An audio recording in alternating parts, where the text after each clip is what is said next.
రాష్ట్రంలో కాంగ్రెస్ ప్రభుత్వం పేద ప్రజల సంక్షేమమే ధ్యేయంగా పలు అభివృద్ధి సంక్షేమ పథకాలను అమలు చేస్తోందని డీసీసీ అధ్యక్షుడు ఎమ్మెల్సీ కేతావత్ శంకర్ నాయక్ అన్నారు. శనివారం నల్గొండలోని మంత్రి కోమటిరెడ్డి వెంకటరెడ్డి క్యాంపు కార్యాలయంలో జరిగిన నల్గొండ నియోజకవర్గ కాంగ్రెస్ పార్టీ ముఖ్య కార్యకర్తల సమావేశంలో ఆయన ముఖ్య అతిథిగా పాల్గొన్నారు. ఈ కార్యక్రమంలో నల్గొండ మాజీ మున్సిపల్ చైర్మన్ మురి శ్రీనివాస్ రెడ్డి, కాంగ్రెస్ పార్టీ మాజీ ప్రజాప్రతినిధులు, పార్టీ ముఖ్య నాయకులు పాల్గొన్నారు.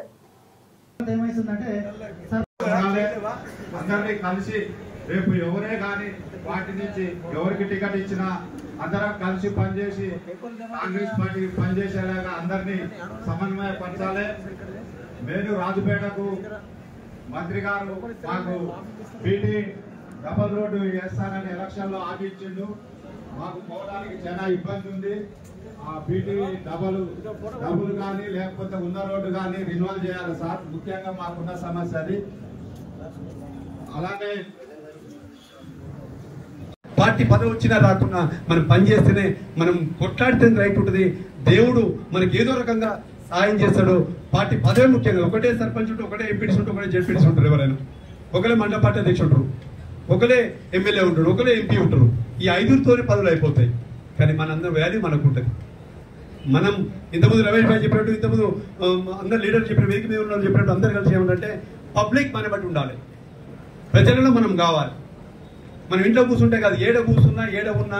మన కోమటిరెడ్డి గారు హైదరాబాద్ నుండి ఇక్కడ రాజకీయం నడుపుతాడా? రేవంత్ రెడ్డి ముఖ్యమంత్రి గారు హైదరాబాద్ నుండి నడుపుతాడా? రాహుల్ గాంధీ దేశంలో ఢిల్లీలో ఉండి నడుపుతాడా? మనం నిబద్ధతగా ఉండాలి. మన నిబద్ధతతో పనిచేస్తేనే కాంగ్రెస్ పార్టీ బలోపేతమైంది. మేమందరికీ కూడా చెప్తున్నాం, ప్రతి బూత్ ఒక అధ్యక్షుడు 9 మంది కమిటీ వేసుకొని ముందుకు పోతే ఆ 9 మందిలో ఒక ఊర్లో 8 వార్డు మెంబర్ ఉంటే, ఒక ఊర్లో 10 వార్డులు ఉన్నాయి. మీరు చేయాల్సింది, మీకు రిక్వెస్ట్ చేస్తున్నా మీ అందరికీ, ప్రతి గ్రామ పంచాయతీలో అలాగే మున్సిపాలిటీ వాళ్ళు కూడా ప్రతి వార్డులో ప్రతి బూత్ వైజ్గా రేపటి నుంచే మహిళలతో పాటు మనం జెంట్స్ లేడీస్ ఇద్దరు కలిపి 15 మంది కమిటీ చేసుకున్నాం. అలా యూత్ కాంగ్రెస్ ఉంటుంది, ఎన్ఎస్సీ ఉంటుంది, ఎస్సీసీఎల్ ఉంటుంది, బీసీసీఎల్ ఉంటుంది, మహిళా కాంగ్రెస్ ఉంటుంది, కాంగ్రెస్ పార్టీ ఉంటుంది. వీళ్ళందరినీ కలుపుకొని 15 మంది కమిటీ చేసుకుని ఒక బూత్ కు ఒక మీటింగ్ చేద్దాం. ఈ స్థానిక సంస్థలు వీలైతే మీరందరూ సహకరిస్తే మన ప్రీతం నాయకులతో మీటింగ్ చేద్దాం. నెలైంది మన పార్టీ వచ్చిన తర్వాత మనం కార్యకర్తలు విశ్లేషణ చేస్తా ఉన్నాం కదా. లోకల్ బాడీ ఎలక్షన్స్ వస్తున్నాయి ముందర. ఆ తర్వాత ఇందాక నాసిర్ భాయ్ ఏం చెప్పిండంటే 4 విషయాలు చెప్పిండు. ఇప్పుడు మీనాక్షి మేడం వచ్చిన తర్వాత గుజరాత్ లో ఒక పాలసీ పెట్టారు. మండలాల నుంచి 4 పేర్లు 3 పేర్లు ఫార్మేట్ ద్వారా తీసుకొని వాళ్ళ ఫోటోస్తో సహా ఇస్తే దాంట్లో ఎవరు మంచి ఎవరు చెడు కులాల వారీగా మతాల వారీగా సామాజిక న్యాయం పాటించి వాళ్ళకు మన మంత్రి గారి ద్వారా ఎవరి ద్వారా పేరు సూచించి దాన్ని మన మండల పార్టీగా ఎంచుకుంటాం. ఆ మండల పార్టీ ప్రెసిడెంట్ ఏం చేయాలంటే గ్రామ కమిటీలు ఇందాక బాబు చెప్పి కదా, గ్రామ కమిటీలు వేయాలని చెప్పి గ్రామ కమిటీలు వేయాలి, మండల కమిటీలు వేయాలి. తర్వాత బ్లాక్ కాంగ్రెస్ ఉంటుంది, బ్లాక్ కాంగ్రెస్ ప్రెసిడెంట్ కూడా సూచించాలి. ఆ తర్వాత జిల్లా ప్రెసిడెంట్. ఇప్పుడు నా టైం అయిపోయింది. ఇప్పుడు ఇప్పుడు నేను 6 సంవత్సరాలు చేసిన ఎమ్మెల్సీ అయినా కాబట్టి కొత్త జిల్లా ప్రెసిడెంట్ వేయాల్సిందే. కాబట్టి దయచేసి ఇప్పుడు ఈ మూడు అంశాల మీద కూర్చోండి ప్లీజ్. ఈ 3 అంశాల మీద మండలాల వారీగా మేము పిలుస్తాం, ఒక్కొక్క మండలం పిలుస్తాం. మీరు ఎవరైతే ఉండదలుచుకోరో వాళ్ళ పేర్లు ఇవ్వండి.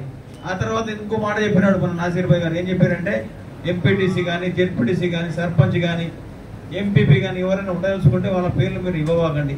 1 మ్యాన్ 1 పోస్ట్, పార్టీలో ఒక పోస్ట్ ఇవ్వాలని చెప్పేసి ఒక సూచన చేసినారు. కాబట్టి మండల ప్రెసిడెంట్ ఉండదలుచుకుంటే నీకు సర్పంచ్, జెడ్పీటీసీ, ఎంపీటీసీ ఏమి రాదు. కాబట్టి మీరు దయచేసి మండలానికి 3, 2 పేర్లు 4 పేర్లు ఇచ్చినా మేము నమోదు చేసుకుంటాం. దీన్ని పైకి తీసుకుపోతాం. మంత్రి గారి సూచన మేరకు పనిచేస్తాం. అదేవిధంగా ఇందాక చాలా మంది చాలా రకాలుగా సమస్యలు చెప్పారు. అనుపన్న చెప్పిండు. నిజంగా అనుపన్న చెప్పింది ఒక మాట, గొప్ప మాట. ఒక లీడర్తో సంబంధం లేదు, ఒక దేనితో సంబంధం లేదు. ఇల్లు చూసిండ్రు, పైసలు వేసిండ్రు. సన్నబియ్యం వచ్చినాయి. ఏ ప్రభుత్వం వచ్చిన సన్నబియ్యం మనకు వచ్చినాయి. ఇవాళ 3 పొడుల గరీబైన బువ్వ తింటున్నాడు. రేషన్ కార్డులు ఎన్నాళ్ళ సమస్య. బీఆర్ఎస్ వాళ్ళు అన్ని అబద్ధాలు, నానా మాటలు అబద్ధాలు ఆడేసి ప్రతి బై ఎలక్షన్ లా మనకు ఆన్లైన్ చేయించారు. ఆన్లైన్ కూడా పెద్ద క్యూ. ఏంటంటే అంటే రేషన్ కార్డు ఆన్లైన్, ఇల్లు ఆన్లైన్, పెన్షన్ ఆన్లైన్, అన్ని అబద్ధాలు ఆడారు. ఒక్కటి కూడా ఇవ్వలేదు. 1200 రూపాయలు ఒక దగ్గర బెనిఫిషియరీ దగ్గర దోసుకు తిన్నారు. కానీ ఇవాళ రేషన్ కార్డు ఇచ్చినాం, సన్న బియ్యం ఇచ్చినాం, ఇండ్లు ఇచ్చినాం, కులగణన చేసినాం, వర్గీకరణ చేసిన మార్పేసి వర్గీకరణ చేసాం. ఈ 4-5 సమస్యలు చెప్తున్నాయి. ఇప్పుడు ఈ మధ్య కాలంలో 6 గ్యారెంటీలు పోయినాయి. 9,000 కోట్లు 9 రోజుల్లో మనం రైతు అకౌంట్లో పడ్డాయి. టప్ప పడ్డాయి. కాబట్టి ఇవన్నీ ప్రభుత్వం చేసింది, మీరు ప్రజలకు తీసుకుపోవాలి. ఇలా బీజేపీ వాళ్ళు ఇందాక మన పిల్లలు చెప్తారు, కొంతమంది యూత్ పిల్లలతో ఆకర్షితులేదు. బీజేపీ వస్తే మనకు చాలా పెద్ద భారతదేశానికి ముప్పు జరుగుతుంది. నెక్స్ట్ వస్తే ఏదో కులాల పేరు మీద మతాల పేరు మీద పేరు చేసుకొని దేవుని పేరు మీద దండుకుంటాం తప్ప అది బీజేపీ అన్ని అబద్ధాల ప్రచారం చేస్తుంది. ఇంకా బీఆర్ఎస్ పార్టీ కూడా మళ్ళీ రాదిగా 1,50,000 కోట్లు పెట్టి కాళేశ్వరం కడితే అది కూలేశ్వరం అయిపోయింది. మీ అందరికీ తెలుసు. మన నల్గొండ జిల్లాలోనే ఒక్క ప్రాజెక్ట్ పూర్తి చేయలే ఆయన. నక్కలగడ్డి పూర్తి చేయలేదు, ఎల్ఎల్సీ చేయలేదు, హెచ్ఎల్సీ చేయలేదు, తర్వాత డిండి ఎత్తిపోతులు చేయలేదు. ఇట్లా సమస్య మనం రంగారెడ్డి పాలమూరు చేయలేదు, వెల్లెల ప్రాజెక్ట్ పూర్తి చేయలేదు, కేవలం వెంకటరెడ్డి గారి పేరు వస్తుందని చెప్పి అది పూర్తి చేయలేదు. ఇట్లా ఎన్నో సమస్యలు పెండింగ్ ఉండే. కానీ మన ప్రభుత్వం వచ్చిన తర్వాత, రేవంత్ రెడ్డి గారు వచ్చిన తర్వాత, ఉత్తమ్ కుమార్ గారు వచ్చిన తర్వాత మన వెంకటరెడ్డి గారు వచ్చిన తర్వాత ఎన్నో సమస్యల మీద పోరాటం చేసి మనం అందరం పనులు చేసుకుంటా ఉన్నాం. 1-2 సమస్యలు ఉండొచ్చు, కార్యకర్త కూడా అన్హ్యాపీగా ఉండొచ్చు. అన్ని పెద్ద స్కీమ్స్ వస్తున్నాయి మీ నల్గొండకు. ఆడ బైపాస్ వస్తుంది, ఈడ రోడ్డు వస్తుంది, ఆడ రోడ్డు వస్తుంది. కానీ మనకేం వస్తున్న బాధ ఉన్నది, ఆ బాధ ఉన్నది, అది కూడా ఉంటుంది. కానీ ప్రభుత్వంలో ఒక్కసారికే మనం ఎన్నో అధిగమిస్తా ఉన్నాం. ఇప్పుడు ఒకటి రాజీవ్ వికాసం కూడా రాబోతా ఉంది. మొన్న రేవంత్ రెడ్డి గారు రైతు భరోసా పథకంలో చెప్పాడు, రాజీవ్ వికాసం తప్పకుండా ఇస్తామని చెప్పేసి. అది కూడా పెద్ద స్కీమ్ అది కూడా. కాబట్టి దయచేసి మీరందరూ అంటారు ఇప్పుడు నేను కష్టపడితే దాకా వచ్చినది. ప్రతి ఒక్కరికి కష్టపడడానికి పేరు పక్కా ఉంటుంది. మీరందరూ కూడా ఏంటంటే మోహన్ రెడ్డి గారి పేరు రాష్ట్రంలోనే చెప్తా ఉన్నారు అందరు, ఏదో ఒకటి చేయాలని. తప్పకుండా అందరికీ న్యాయం జరుగుతుంది. అదేవిధంగా ఇప్పుడు మీరందరూ ఇంత సహకరించి మా అందరికి కూడా ఇప్పుడు నేను డీసీసీగా 5-6 సంవత్సరాలు అప్పుడు ఎవరు రాకపోతుండ్రే. మోహన్ రెడ్డికి చెప్తే 10-20 మంది వచ్చి మేము ధర్నా చేస్తుండే. सर वहाँ बोल रही కొంతమంది అందరూ లైన్లో ఉంటుండే అందరం అనుకో ఈయన మనం చెప్తే మమ్మల్ని गया है एआईसीसी के तरफ से ये पूरे इंडिया लेवल पे किया जा रहा है। यहाँ तक कि गुजरात प्रोजेक्ट के तौर पर तेलंगाना में भी ये प्रोग्राम किया जा रहा है। जैसा कि ब्लॉक हो या मंडल हो, ये जो कार्यकर्ता की सोच होती है कि हमारी पहचान नहीं हो रही है। अक्सर ये होता है कि बाज़ लोग ये कहते हैं कि हमारे को डायरेक्टली लीडरशिप ने डाल दिया, वहां पे हमसे पूछा नहीं गया। इसीलिए यही चीज को लेते पर पार्टी ने डिसाइड किया कि राहुल जी के जो एक सोच है उसको लेके जिसकी जितनी भागीदारी उसकी इतनी हिस्सेदारी, हम कैसा इसको ग्रास रूट तक लेकर जाए।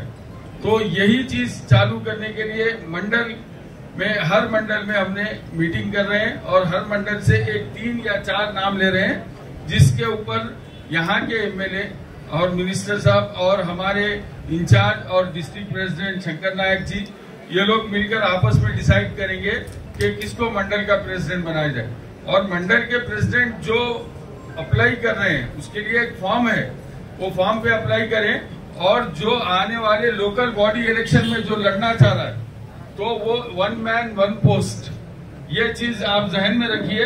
क्योंकि आने वाले कल में आप लोग पंचायत के लिए लड़ेंगे या लोकल बॉडी के लिए लड़ेंगे, तो आप लोग मंडल के लिए मत ठहरिए या उसके लिए तैयारी करिए।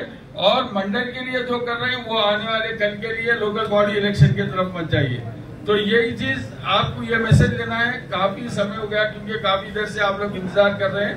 मैं ज्यादा बात नहीं करना चाह रहा हूँ, इसीलिए क्योंकि फॉर्मेलिटीज यहाँ पे बहुत ज्यादा है। जो लोग अप्लाई करना चाह रहे हैं वो लोग हम लोग अंदर बैठेंगे, शंकर अन्ना और हमने मोहन जी। पहले तो मैं मोहन जी को मुबारकबाद देना चाह रहा था, मगर वो डिस्ट्रिक्ट प्रेसिडेंट बनना चाह रहे हैं। तो ये चीज मैं ऊपर लेवल पर ले जाऊंगा क्योंकि डिस्ट्रिक्ट प्रेसिडेंट का जो मामला है अदर स्टेट से इंचार्जेस आएंगे यहाँ हर डिस्ट्रिक्ट में, वो लोग आके डिसाइड करेंगे। हमारा काम जो है मंडल ब्लॉक को हम लोग फिलअप करना है।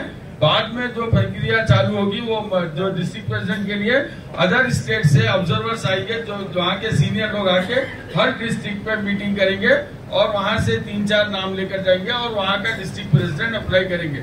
खैर आपकी जो बात है हम ऊपर रखेंगे, नहीं बोलकर नहीं, क्योंकि मीनाक्षी मैडम जी से भी सामने रखेंगे, महेश जी के सामने भी रखेंगे।